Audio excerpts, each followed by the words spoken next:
زما عزتمندو مسلمانانو ورونو کورونو کې اوریدونکو زنانو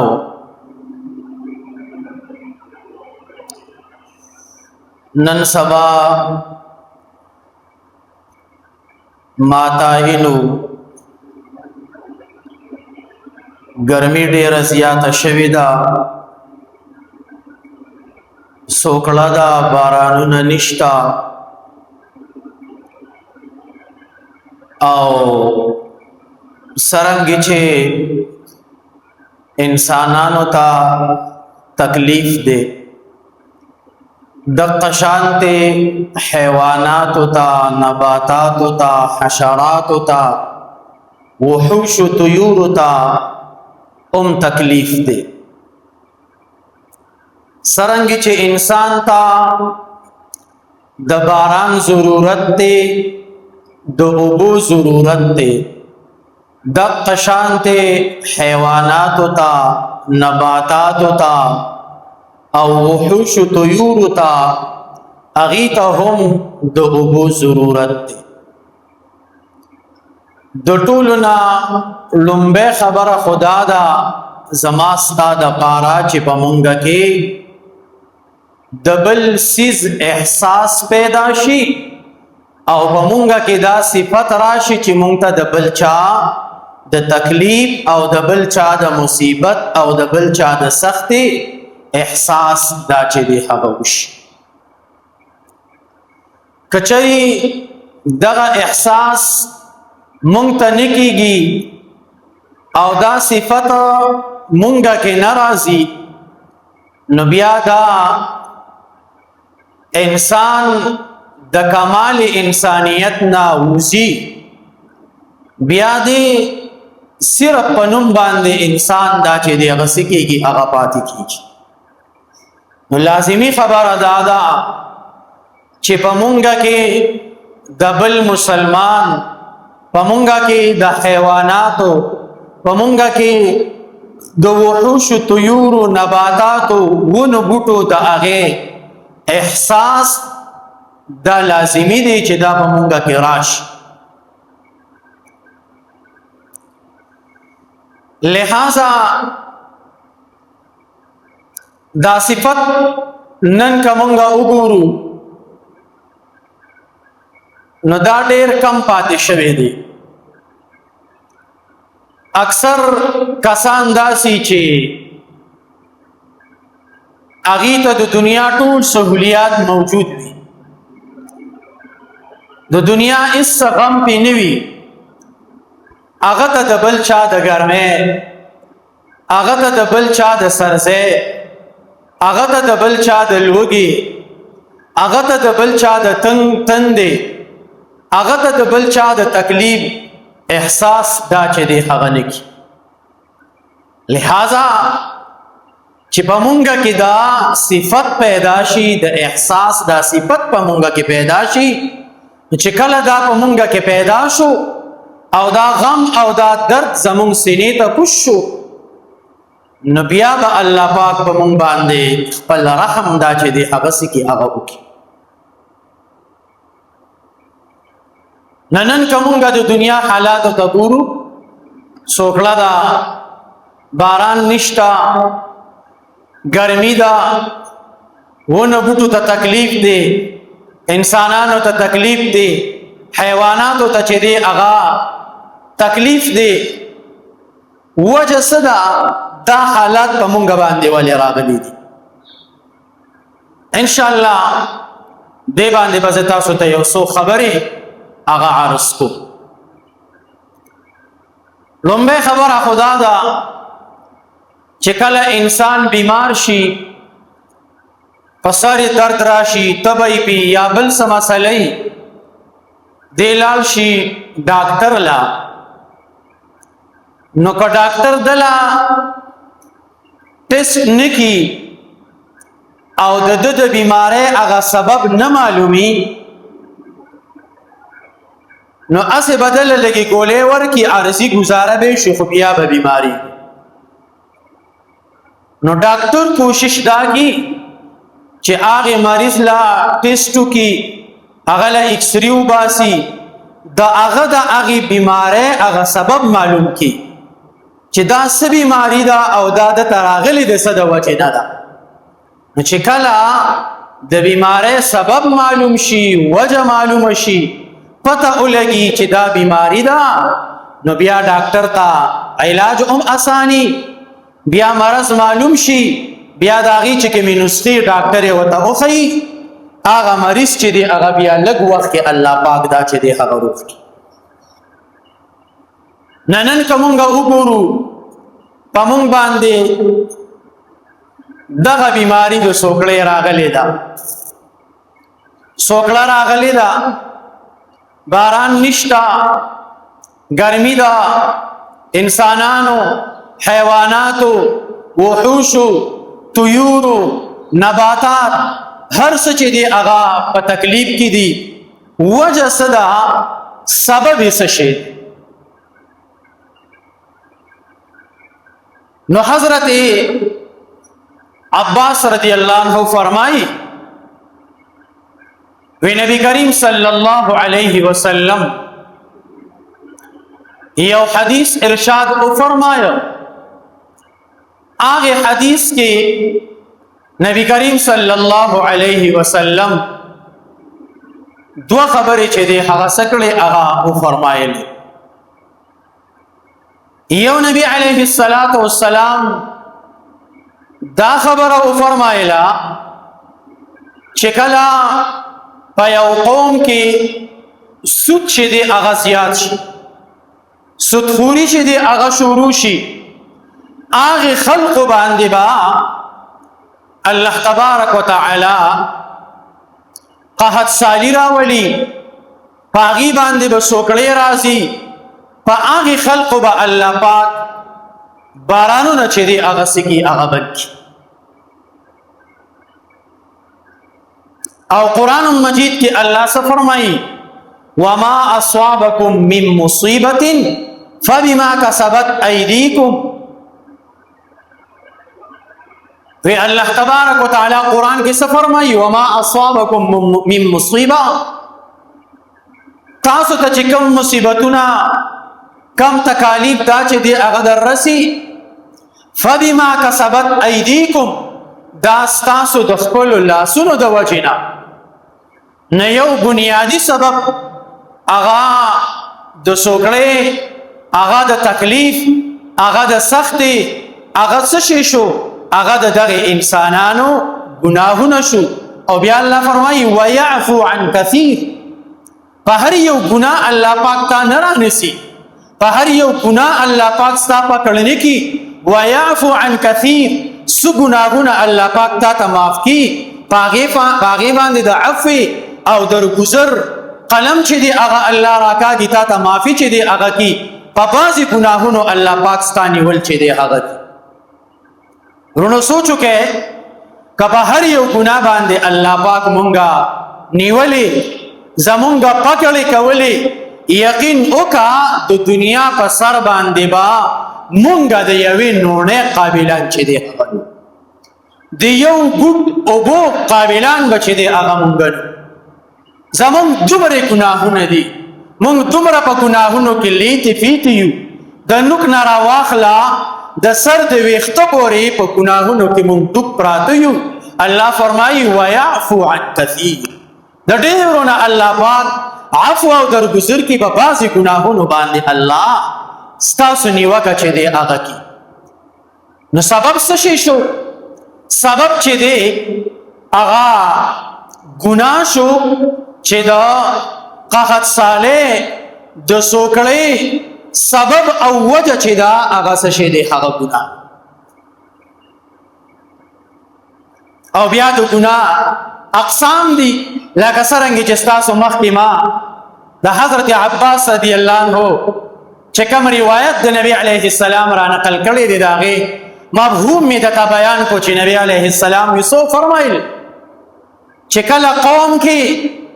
کله خلقو کې سودخوري چې دی دا عامه شي، په هغې خلقو باندې به بیا سوکړې راځي، باران به الله بندي، قحط سالی چې دی هغه به دغه خلقو باندې داسې کېږي دا راځي قحط سالی صدا قحط سالی دا د نن څومره هر څیز په مونږ باندې ګران نن هر یو څیز چې دی هغه د اسمان سره چې دی هغه خبرې کوي بعضې کسانو کې د هغې د اغستو طاقت او قوت چې دی هغه نشته دغې ته قحط سالی ویل کېږي باران چې دی هغه نشته وریځ راشي داسې ټوبه وریځ راشي باران تېنه الله راونولي ولې زمونږ ګناهونه دومره زیات دي زمونږ جرم دومره زیات دی چې هغه د باران د ورېدو قابل چې دی هغه پاتې نه دی نو دویم سبب هغه څه شی شو هغه سودخوري شوه نن سبا وګورئ اکثر کاروبارونه داسې دي چې په هغې کې سودخوري ده اکثر بینکونه هغې کې چې پیسې ږدي اکثر په هغې کې د سودي کاروبار چې دی هغه پیسې په هغې کې چلی او د نبی علیه السلام یو حدیث دی وی آخره زمانه کې به دا سود داسې عام شي چې یو انسان به د دې نه چې دی هغه پاتې نشي هر سړي ته به د دې هغه څه نه څه اثر د دغې سود چې دی هغه څه کېږي هغه رسېږي چې کله د دنیا په سر باندې په یو قوم کې سودخوري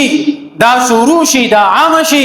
بیا به د الله د طرفه عذاب راځي هغه عذاب به څه وي الله به بارانونه ودري الله به باران نکي الله به سوکړې راولي الله به قحط سالی راولي ما تا دعاګانې به کو زما ستا دعا به نه قبلېږي زما ستا زاري به نه قبلېږي زما ستا منت جولې دا به چې دی هغه نه قبلېږي ځکه چې یو ګناه موجودي مونږ هغه ګناه پرېښې نه وي مونږ هغه جرم پرېښې نه وي مونږ هغه زیاتې پرېښې نه وي د کم طرفه به الله به مونږ باندې باران چې دی هغه راووري او دویمه خبره نبی علیه السلام دغه حدیث کې وفرمایله چې کله مسلمانانو کې یو قوم کې رشوت چې دی داسې واشو هغه مسلمانان به بیا مغلوب وي هغه قوم به بیا مغلوب وي هغې به چرتم په دشمن باندې غالب نشي نن سبا سوچو کې څومره معاملات چې دي کم ځای ته چې ورځي هغې ځای کې د رشوت بازار چې دی هغه کولاو دی کار د لکي نه ته یې هغې رشوت ته مجبوره کړی د مجبوره نه وی چې دی هغه ورکړي هسې تا له کار کي نه هسې به ځای راځي حکمرانانو خپل ذمواري چې دی هغه پرېښې ده خپل کار چې دی هغه پرېښې دی رشوت یو داسې عام شوی دی نن سبا وګورئ کم ځای کې چې مسلمان اینې هغه به ډبیږي هغه به مغلوب وي په هغه باندې به کافر چې دی هغه غالب وي قرآن مجید کې الله فرمایي انتم الاعلون ان کنتم مؤمنین تاسو به غالب یې که چېرې تاسو کامل مؤمنان روغ شوئ کله تاسو مغلوبه کېدی نشئ نن مسلمان ځان په خپله باندې مغلوبه کو د خپلو اعمال د خپلو کارکردګو د وجې نه مسلمان خپل ځان داسې کو دا مغلوبه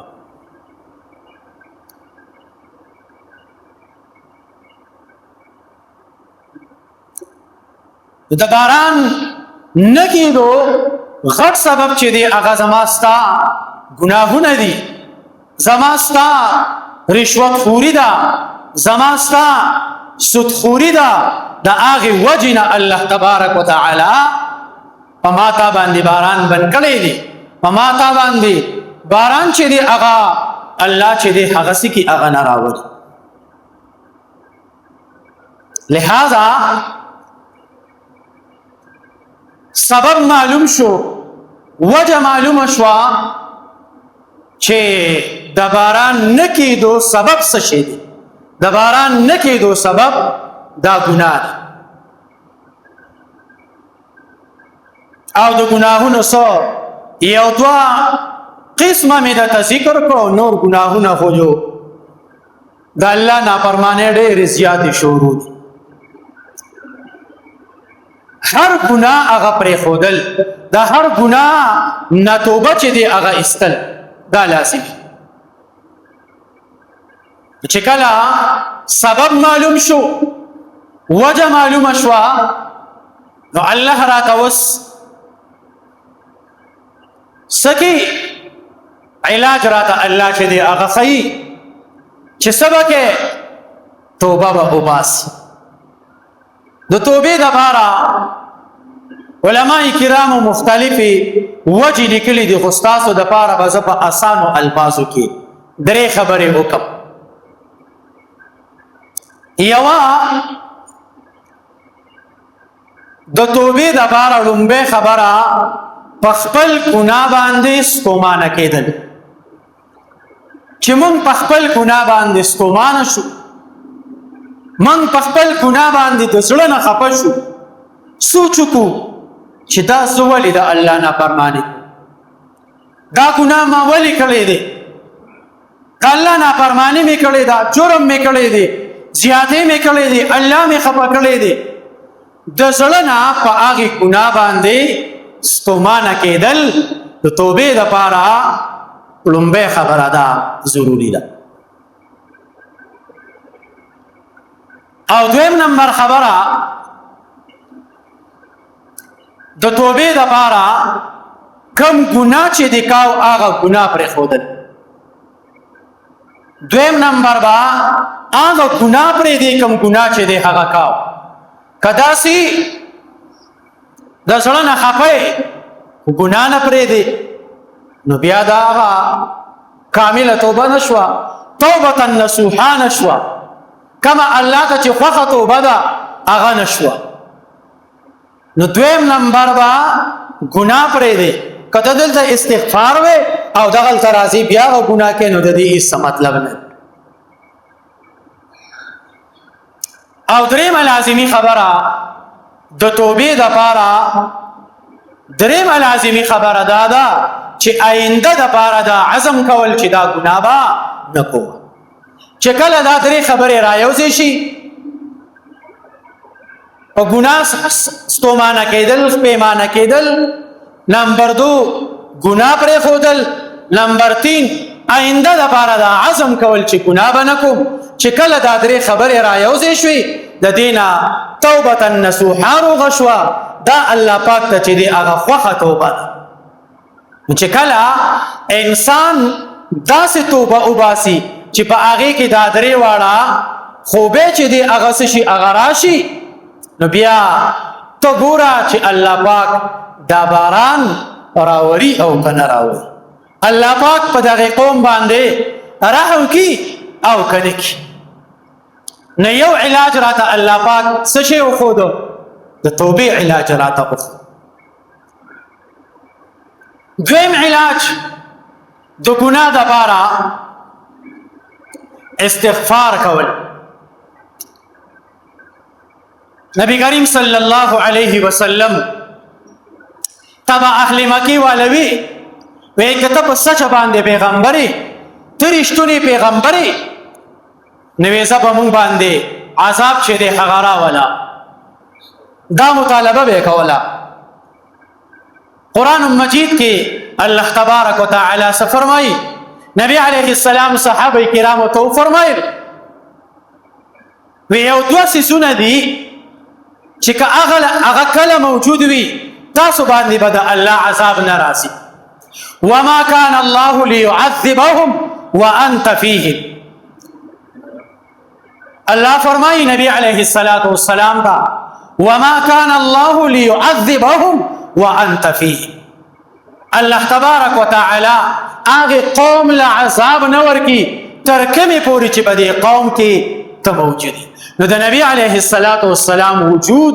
دا د دې قوم دپاره، دا د دې خلقو دپاره رحمت او دا د عذاب نه د بچ کېدو، د عذاب د نه راتلو ذریعه وه. نبی علیه السلام صحابه کرامو ته وفرمایل زه خو درنه روان یم، خو یو څیز چې دی هغه تاسو ته پرېږدم، که چېرې تاسو کې هغه موجود و د الله عذاب به د باندې نه راځي. وما كان الله معذبهم وهم يستغفرون. او الله با هغه قوم له عذاب نه ورکی تر څو پورې چې هغه قوم استغفار چې دی هغه ډیر ډیر وایي هغه قوم له به الله عذاب چې دی هغه سکی هغه ورکی. نبی علیه الصلاۃ والسلام د دنیا نه تللی دی هغه یو څیز مونږ ته پرېښی دی چې هغه څه دی هغه استغفار.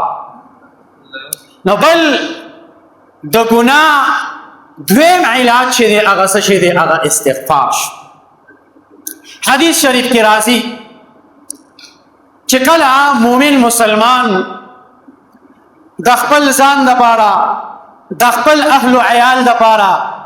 د خپل رشتہ دارو دپاره د ټولو مسلمانانو دپاره استغفار چې دی هغه وایي نو د دې احادیثو کې درې پیدې راغلي غور سره واورئ یاد یې کړئ.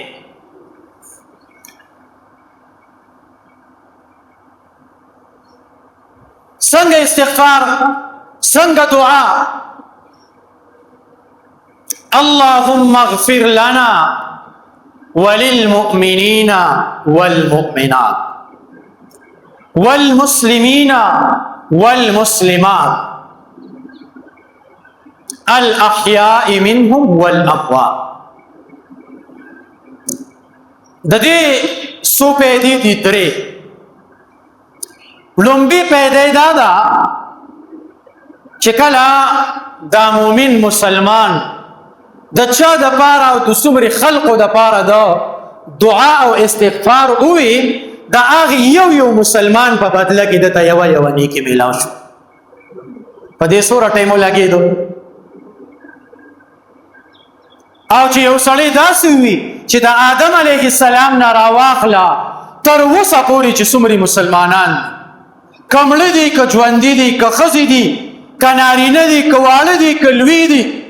نو څومره انسانان څومره مسلمانان دي دا یو په بدله کې دته یو نیکي میلاو شو. ټول را سره ووایه اللهم اغفر لنا وللمؤمنین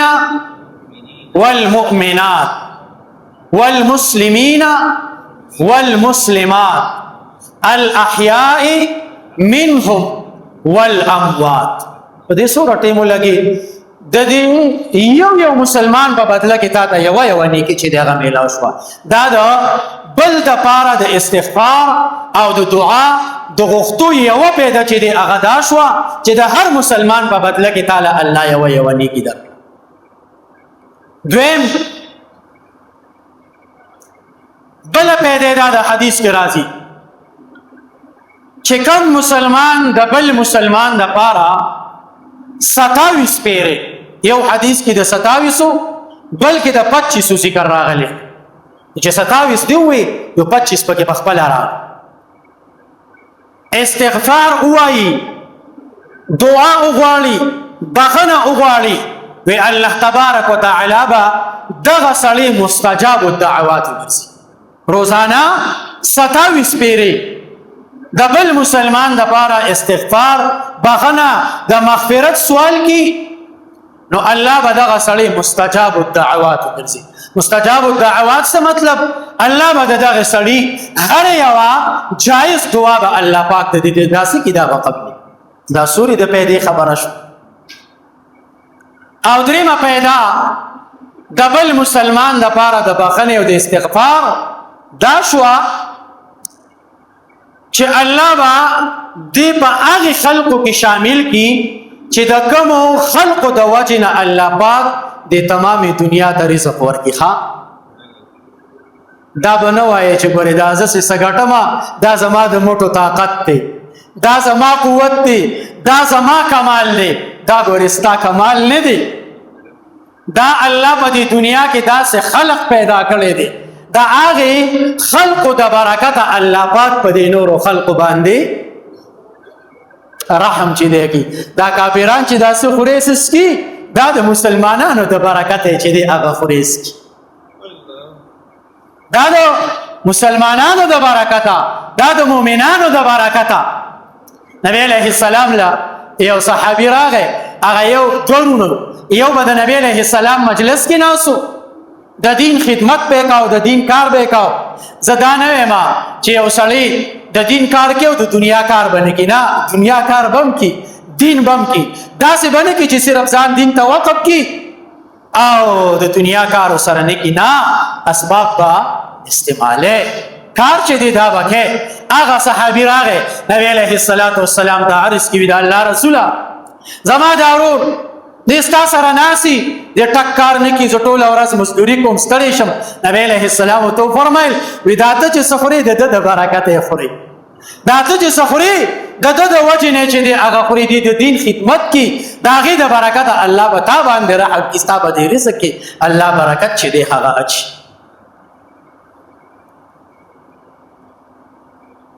نو دریم د استغفار پیدا شو درېمه پیدا د استغفار هغه دا شو چې الله بتا په هغه نیکانو خلقو کې شمار کی چې د کوم نیکانو خلقو د وجنه الله دا تمام دنیا بعد کړي دا د دنیا لا رزق او روزي چې دی هغه سکی هغه ورکی دویم علاج د ګناه د ختمېدو لپاره د ګناه د لری کېدو لپاره څه شو دا استغفار شو او د استغفار درې پیدې می تاسو ته چې دی هغه وي شاید چې د ملګرو ذهن کې چې دی هغه ناست وي او کومه دعا غواړي په پښتو کې مغوښتې شي الله مونږ ته تمام مؤمنانو نارینو زنانو ته بخشش او بخنه چې دی هغه وکي کم چې مړ دی هغې ته وکي کم چې ژوندي دي هغې ته دا په پښتو کې الفاظ دي په عربي کې اللهم اغفر لنا وللمؤمنين والمؤمنات والمسلمين والمسلمات الاحياء منهم والاموات دا په عربي کې دا د استغفار دوا پیدش دریما دا الله نه د باران د غوښتو د خپل ګناه د معاف کولو دریم علاج چې دی هغه څه شي دی هغه د استسقا او د زارې مسکول او چې کله د زارې आवाज وشي د سیل مطلق چې دی هغه پکار یو دوه ورځې مخکې راته یو ملګری خبره وکړه ډېر زیات خفه شو د دې خپلو خلقو په دې خبرو باندې او د سړي زړه کې داسې یو ګیله راشي چې د یو مسلمان د خولې نه سړی داسې خبرې چې دی هغه یو هفته مخکې کلي کې د سارې اعلان چې دی هغه وشو نو یو خو مونږ سونه دویم چې نوزو نو هغې خپلو نه تلو له وجې چې دی هغه اول کې تاسو ته ما ووي چې د ټولو نه لومبۍ خبره دا ده چې مونږ خپل د ځان نه غلطي وباسو دلته به مونږ جومات کې سوال کو او یقین وکړو ګناه پرېږدو ګناه د سره پرېږدو نه دننه به م سینې د ګناهونو ډکي په بل کس کې که معمولي غلطي اینو د ده پسې مونږ نه کوم مړه دې داسې د ده خوا ته نه ودرېږم دې داسې خپل ګناه ته پرېږده د بل دا څه کې خپله غلطي پرېږده خپل جرم چې دی هغه پرېږده تا ته د ځان پته ده چې په ما کې څوری دننه زه څنګه ګنده پروت یم څه به ستا سوال قبول شي څه به ستا عمل الله ته قبول شي دا ملګري راته وي د مولانا صاحب د زارې اعلان وکړو زاهد مولوي صاحب دا زمونږ د قوم د خلقو خبرې دي زمونږ د کلي د خلقو دا خبرې دي وی دا وی دی مولوي صاحب په موبایل کې باران کتلی و چې سبا به باران یې نه وي ده ځکه خلقو ته وی چې راشئ چې زارې دا د خلقو میلس وی دا د په موبایل کې کتل دي چې سبا به باران کېږي نو د خلقو ته وی چې راځئ نو زاري به وکړو چې دغه شو خلک به وي چې دا څومره ښه سړی وګوره ته په زارې باندې دغه شو دا میلس یقین وکړه چې یاره پکار ده داسې نه چې د دې وریځې نه راباندې چېرته کاڼي اور راونه تا زما ستا میلس دی د بار د خلکو نه به څه کیلو د موبایل یې کتلی دی په هغې کې باران ورکړی دی وي دی ځکه زارې لسي نو درېیمه خبره د ګناه پرېښودو دپاره څه شی دی د الله مخې ته ساري کول دا د تمامو انبیاء کرامو سنت عمل دی چې هغوی به صحرا ته ووتل الله ته به یې وجړل ماشومان به یې د ځان سره وویسته نن که اعلان وشي اول خو مونږ غسونه خبرې وکړو زوم نه خپل جرم ته خپل ګناه ته چې دی هغه ګورو نه. حضرت موسی علیه السلام زمانه کې هغې د استسقا اعلان وکړو. 70,000 بني اسرائیل زارې را راووتل. 70,000.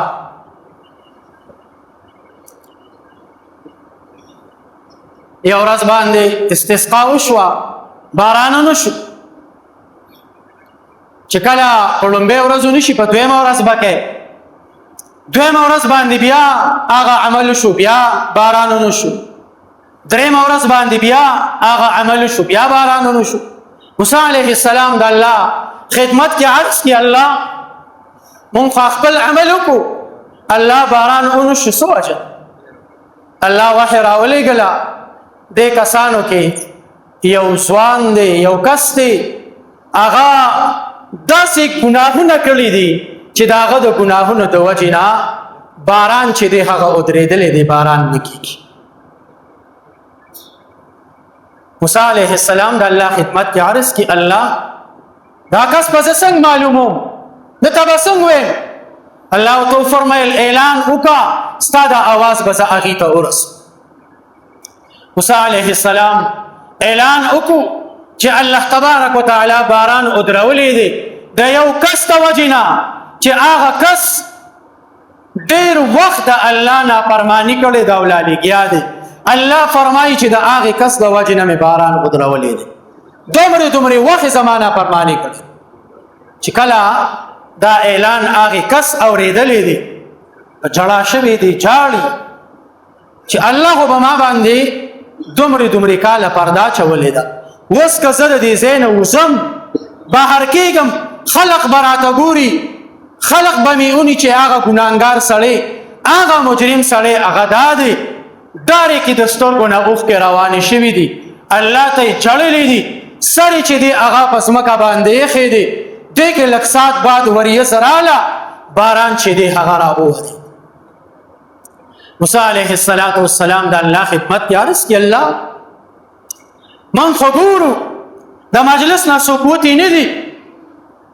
دا څه معامله ده؟ څه چل شوی دی؟ الله ورته وفرمیل چې د چا د وجې نه مې باران بند کړی و، د هغې کس د وجې نه مې په تاسو باندې رحم وکړو، په تاسو باندې مې باران چې دی هغه راووتی. چې کله مؤمن مسلمان په سچه باندې توبه وباسي، اگر که د هغه سره د ګناهونو پیټې ولې نه دي، الله هغه ټول ګناهونه د هغه څه کي هغه چې دی هغه معاف کړي. په هغې خلقو کې ګناه انفرادي طور چې دی هغه موجود و. نن که موږ سوچ وکړو په موږ کې اجتماعي طور ټول ګناهونه چې دی هغه موجود. دا خو د الله رحم او کرم دی چې ته د نیکانو خلقو برکت پی، د هغې د وجې نه به په موږ باندې عذاب چې دی هغه نه راسي. نن موږ ټول په ګناهونو کې چې دی هغه ګنده یو. د هغې کس د وجې نه چې د کم د وجې نه الله باران بند کړی، د هغه د وجې الله باران چې دی هغه راووت. او نبی کریم صلی الله علیه وسلم په خپله باندې دا مسجد عمامه چې کم د مسجد نبوي سره خواته دې سیټ کې وړوکی جومات، هغې ځای کې به نبی علیه السلام د اختر منځ هم کو او هغې ځای ته به د استسقا دپاره صحابه کرام دوی ټول راوویسته، هغې ځای کې به نبی علیه السلام دا عمل چې دی هغه کو. نورونو نن ستاسو مخې ته ما د باران نه کېدلو اسباب هغه مخې ته کېښودو چې باران په موږ ولې نه کېږي، سبب یې څه شی دی، وجه چې دی هغه څه شی ده. بیا هغه کم سبب چې معلوم شو، کومه بیماری چې معلومه شوه، د هغې علاج چې دی هغه مې درته وښودو چې د هغې علاج څه شی دی. یو د هغې علاج توبه ده، استغفار دی، د هغې سره سره استسقا، الله ته زاری کول، الله ته منت کول، الله ته خپل ځان وړاندې کول. چې کله دا خبرې قوم کې راشي انشاءالله الله تبارک وتعالی به په خپل قوم باندې په موږ ټولو باندې د رحم او د کرم ساس کې چې دی د باران هغه راووري. ټولو خدمت کې چې دی هغه عرض دی انفرادي طور هر یو کس ته ځان معلوم دی. د الله په دربار کې پس چې باندې توبه وباسو چې الله پاک په موږ ټول باندې د رحم او د کرم باران چې دی هغه راورولي کی او د خپل جبې لږ د دې حفاظت وکړو داسې الفاظ د جبو نه راوباسو چې په هغې باندې الله ته دین تا اسلام تا زماستا ایمان تا زماستا عقیده تا پاغي چرته نقصان چې دی هغه اون رسی ځکه دا بعضی خبرې داسي چې په دې سره انسان د ایمان نه چې دی هغه سکیږي هغه خارجيږي او ایمان د انسان نه چې دی هغه سکی دا غنو چې دی هغه وزي لہذا چې مونږ کوم خبره کو چې مونږ خپل خبرې د مخ کې سوچ کو او د سوچ او فکر نه رسټو د خپل خبره دا سکو دا چې دی هغه راوباسو الله دې د عمل کولو توفیق را نصیب کړي واخر دعوانا ان الحمد لله رب العالمين